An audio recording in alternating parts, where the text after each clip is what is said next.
اعوذ باللہ من الشیطان الرجیم، بسم اللہ الرحمن الرحیم۔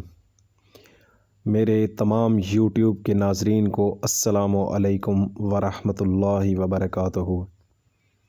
ڈیئر ناظرین، آج میں آپ کے سامنے نہج البلاغہ خطبہ نمبر 4 کا ترجمہ آپ کے ساتھ شیئر کرنے جا رہا ہوں۔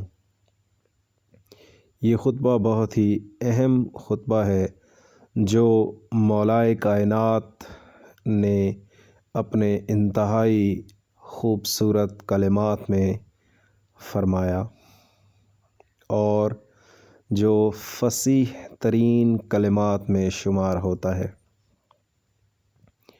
ڈیئر ناظرین، آپ سے گزارش ہے کہ خطبہ میں آگے بڑھنے سے پہلے اگر آپ ہمارے چینل پر نئے ہیں تو ہمارے چینل کو سبسکرائب ضرور کر لیں اور بیل کا آئیکن دبانا نہ بھولیں تاکہ ہماری روز نئی آنے والی ویڈیوز آپ تک پہنچتی رہیں۔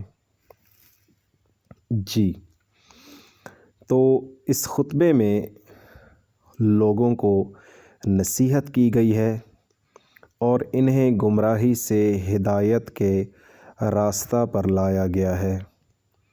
طلحہ و زبیر کی بغاوت اور قتل عثمان کے پس منظر میں فرمایا، تم لوگوں نے ہماری ہی وجہ سے تاریکیوں میں ہدایت کا راستہ پایا ہے اور بلندی کے کوہان پر قدم جمائے ہیں، اور ہماری ہی وجہ سے اندھیری راتوں سے اجالے کی طرف باہر آئے ہو۔ وہ کان بہرے ہو جائیں جو پکارنے والے کی آواز نہ سن سکیں، اور وہ لوگ بھلا دھیمی آواز کو کیا سن سکیں گے جن کے کان بلند ترین آوازوں کے سامنے بھی بہرے ہی رہے ہوں۔ مطمئن دل وہی ہوتا ہے جو یاد الہی اور خوف خدا میں مسلسل دھڑکتا رہتا ہے۔ میں روز اول سے تمہاری غداری کے انجام کا انتظار کر رہا ہوں اور تمہیں فریب خوردہ لوگوں کے انداز سے پہچان رہا ہوں۔ مجھے تم سے دینداری کی چادر نے پوشیدہ کر دیا ہے، لیکن صدق نیت نے میرے لیے تمہارے حالات کو آئینہ کر دیا ہے۔ میں نے تمہارے لیے گمراہی کی منزلوں میں حق کے راستوں پر قیام کیا ہے، جہاں تم ایک دوسرے سے ملتے تھے لیکن کوئی رہنما نہ تھا، اور کنواں کھودتے تھے لیکن پانی نصیب نہ ہوتا تھا۔